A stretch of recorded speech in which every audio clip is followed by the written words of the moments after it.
Welcome back to The Explainer. Today, we're diving into a really fascinating text from 2012 by an author named Xuefeng.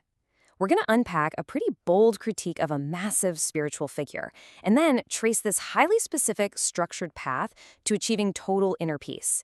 It's a wild journey, honestly. We go from deep philosophical critiques straight down to grounded, everyday reality, and finally land on a very specialized ideological prescription. Here's our roadmap for today. We'll start with that critique of Osho, then we'll nail down the definition of true tranquility, see why fixing practical issues absolutely has to come first, and finally, look at attaining the no-mind state. Okay, Section 1. The Critique of Osho. Liberation versus Illusion. Let's get into it. So the source material holds two seemingly contradictory views of Osho at the exact same time. On one hand, he's totally praised as a great enlightener of thought, a liberator whose ideas are like a bomb going off, shattering centuries-old mental cages. But then, the text pivots sharply. It claims that while Osho can definitely enlighten, he fundamentally fails as a guide. Why? Because according to the text, he doesn't truly comprehend time, space, or life's deeper mysteries. So ultimately, following his methods is deemed a complete illusion. And that brings us to this really stinging rebuke, ostrich psychology. Relying on Osho's meditation methods, focusing on awareness or your breathing, is, according to this text, literally like burying your head in the sand.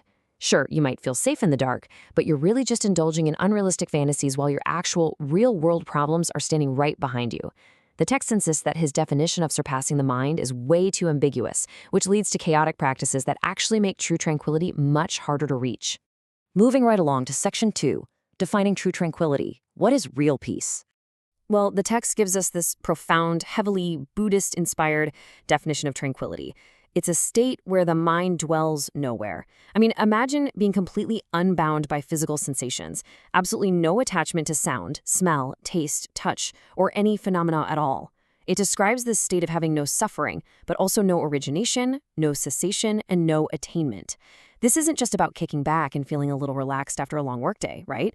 It's an absolute detachment from the sensory world, where your mind is essentially untouched by anything external or internal. To really drive home just how absolute this state of mind has to be, the text pulls in some ancient wisdom from the legendary Chinese strategist Zhuge Liang, who said, "Nothing can go far without tranquility." The author uses this to frame deep calm not as some sort of luxury, but as the absolute prerequisite for human functioning. Without it, your health, efficiency, order, and harmony, they just collapse. Tranquility is the rock-solid foundation that literally everything else is built upon. Which brings us to Section 3, solving practical problems first, fixing reality. So, how do we actually achieve this tranquility? It's a super practical question. After all, it's pretty easy to talk about a mind that dwells nowhere when you're sitting around reading a book. But how on earth can we reach this profound state of peace when we're surrounded by the incredibly loud, messy, everyday troubles of our actual lives? You can't just magically jump from a totally chaotic life straight to a state of enlightened detachment. And the answer the text gives is incredibly literal. You absolutely cannot meditate your way out of a physical emergency.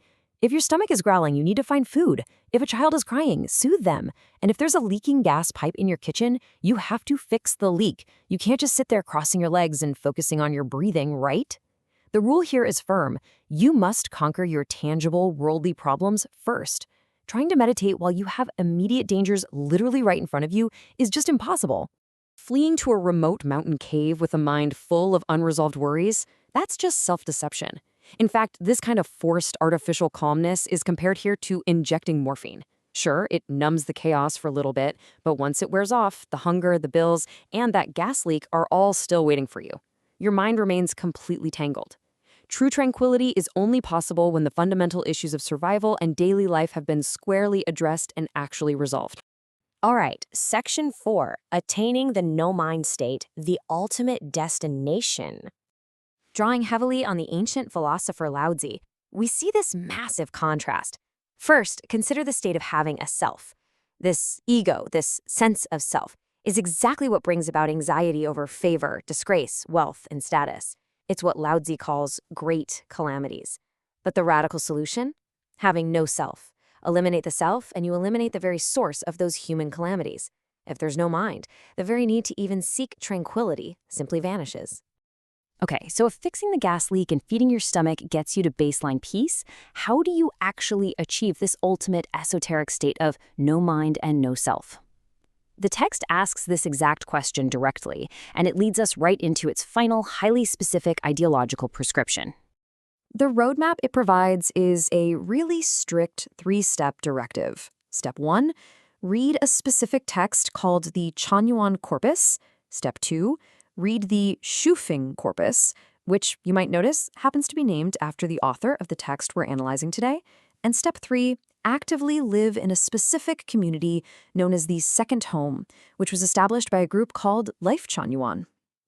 So ultimately, all these broad philosophical musings on Buddhism, practical life advice, and critiques of Osho funnel down into a highly targeted, unexpectedly specific call to action regarding these exact texts and this exact community. As we wrap up this explainer, we've traveled from critiques of famous mystics to the absolute necessity of fixing leaky gas pipes, all the way to a very specific communal prescription for attaining the no mind. But I want to leave you pondering this core tension from the source material. Is deep spiritual tranquility entirely dependent on our ability to first fix the gritty, practical realities of our everyday lives? Can you ever truly quiet the mind if the world around you is structurally chaotic? Something to think about as you reflect on the source material we covered today. Thanks for joining me for this explainer, and keep questioning the information around you.